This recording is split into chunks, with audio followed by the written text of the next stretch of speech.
Hola a todos, seguimos disfrutando de nuestro plató de Cardio TV y en esta ocasión tengo el placer de estar acompañada del doctor Francesc Formiga del Hospital de Bellvitge y de Pablo Díaz del Hospital La Princesa. Buenas, Francesc, Pablo. ¿Qué tal, Carolina? Vamos a hablar de una de las sesiones que yo creo que generan más interés, además por el formato práctico que tiene. Es una sesión de casos interactivos en la que se ha hablado de un tema muy común y cada vez lo tenemos más presente en el día a día, que es el manejo de la insuficiencia cardíaca avanzada en el paciente anciano. Francesc, Pablo, yo creo que todos en el día a día pues sabemos que cuando en un paciente llegamos a la optimización farmacológica y ya hemos agotado esa vía, si el paciente es joven, siempre pensamos en estrategias más avanzadas y tenemos muchas cosas que ofrecerle, pero en muchas ocasiones el paciente mayor nos vemos mucho más limitado o tenemos más dudas. Yo quiero empezar un poquito preguntándole a Francesc que si nos puede contar de forma resumida cómo es la evolución de la enfermedad en estos pacientes. Bueno, gracias por la pregunta, Carolina. Realmente todos sabemos que estamos hablando de la insuficiencia cardíaca, de una enfermedad evolutiva en los pacientes jóvenes y los más mayores. Y sí que es verdad en que en los últimos tiempos hemos conseguido mejorar el pronóstico de la enfermedad, enlenteciéndola con nuevos fármacos, nuevos dispositivos. Al final el paciente acabará siendo refractario al tratamiento. Cuando este paciente es mayor, pues habrá que discutirlo qué posibilidades tenemos de aplicarlas. Tenemos que tener en cuenta que actualmente también ha disminuido mucho el número de pacientes que tienen una muerte súbita, con lo cual, con el tratamiento beta-bloqueante, con el tratamiento de los nuevos fármacos, de los dispositivos, con lo cual son muchos los pacientes que llegarán a una edad mayor y se volverán refractarios, y por eso veo súper necesario hablar de esto como hemos hecho hoy en esta mesa de casos interactiva. Sin duda, Francesc, yo creo que esto, como dices, cada vez es más frecuente y cada vez nos lo vamos a encontrar más en el día a día. Pablo, cuéntanos un poquito algo de lo práctico que se ha hablado en esta sesión.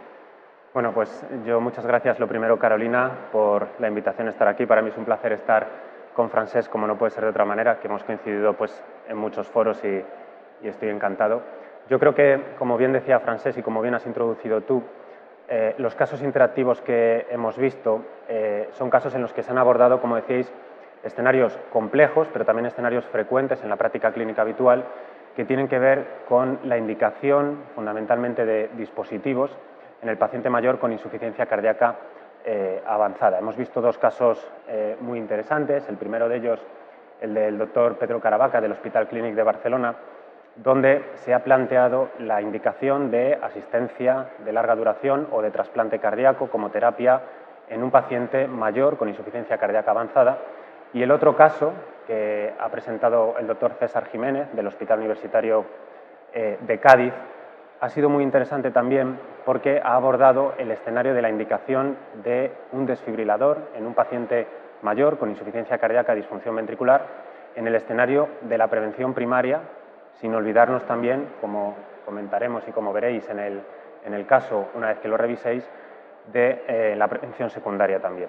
Por lo tanto, yo creo que un poco, como decía Francesc, a lo largo de esta sesión se han repasado los distintos escenarios que nos permiten identificar esa situación de insuficiencia cardíaca avanzada, esa situación de peor pronóstico, de progresión de la enfermedad, de elevación de petios natriuréticos, deterioro funcional, deterioro de otros órganos, fundamentalmente, por ejemplo, a nivel renal, menor tolerancia al tratamiento médico pronóstico que comentabas tú anteriormente.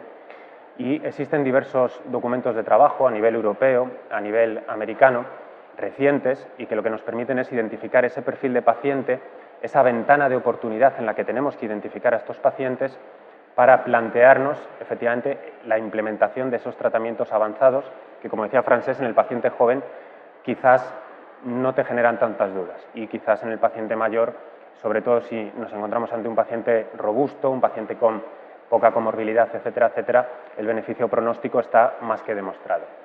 Hay una serie de terapias que nos podemos plantear según la situación clínica o el perfil clínico de nuestros pacientes, como puede ser tratamientos inotrópicos intermitentes, como pueden ser las asistencias o el trasplante cardíaco, como comentábamos anteriormente, pero también es importante abordar aspectos como una congestión refractaria, etcétera, etcétera. Son todo ello escenarios que veremos a lo largo de las presentaciones.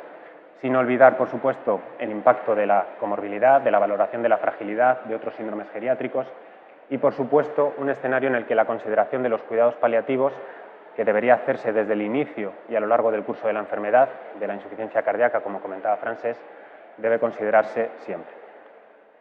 Muy bien, Pablo. Desde luego, yo creo que es frecuente en el día a día y, como tú dices, ¿no? Tenemos que intentar llegar un poquito más allá y ver esa selección de pacientes, ese tipo de terapias avanzadas en la que en algunos casos probablemente les podamos proporcionar.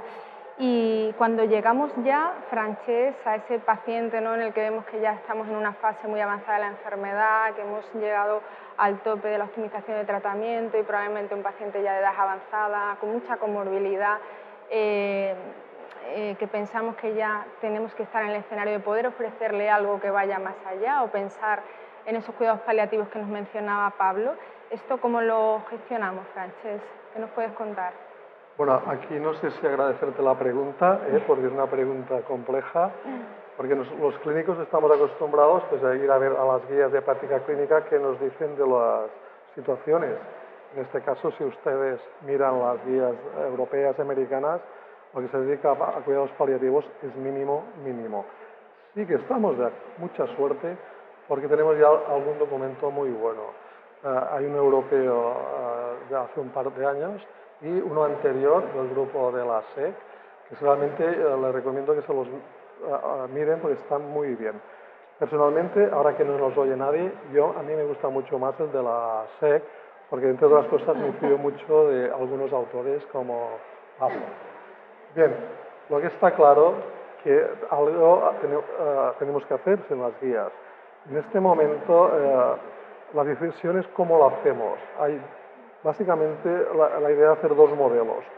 Uno fomentado, por ejemplo, por el ensayo clínico Paul-Hercelius, en el que se va a una idea dualista de que el médico especialista en ciencia cardíaca y su enfermera llevan el proceso y en algún momento dado lo pasan o lo comparten con el médico y la enfermera especialistas en paliativos, 4 personas participando en este proceso, o un modelo que yo defendería más es que el mismo equipo médico e enfermera que llevaba el proceso adquiriéramos algunas habilidades de abordaje paliativo y pudiéramos acompañar al paciente en la mayoría de los casos hasta el final, a excepción de algún caso que tuviera unas necesidades muy específicas.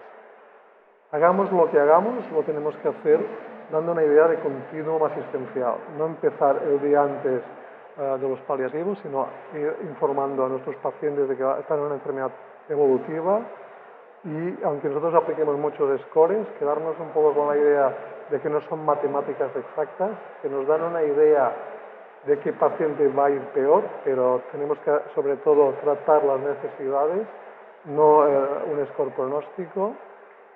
Va a ser básico conocer las preferencias de nuestros pacientes, saber que cambian en el tiempo, saber dónde quieren morir, dónde en casa, en el hospital, etcétera. Priorizar la calidad de vida. Todos nos llenamos la frase con estas palabras, pero luego en el día a día no sabemos, nos cuesta quizás ponerlo en práctica.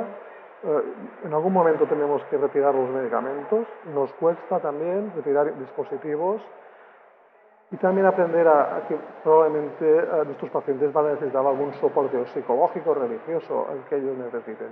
Y para mí el mensaje final y básico es que tiene que ser de manera multi e interdisciplinar. Pues totalmente de acuerdo, Francesc. Yo creo que se trata de organizar la gestión del proceso, ¿no? Y de organizarnos entre nosotros, en nuestro área y, como dices, cambiar un poquito quizá la mentalidad de adelantar esos cuidados paliativos en estos pacientes. Pues yo creo que ha sido súper interesante. Muchas gracias a los dos. Se han lanzado mensajes que nos pueden ayudar en el día a día a un enfoque muy práctico y os invitamos a todos a que podáis revisar la sesión si no habéis tenido la oportunidad de asistir. Gracias. Francesc, Pablo. Muchas gracias.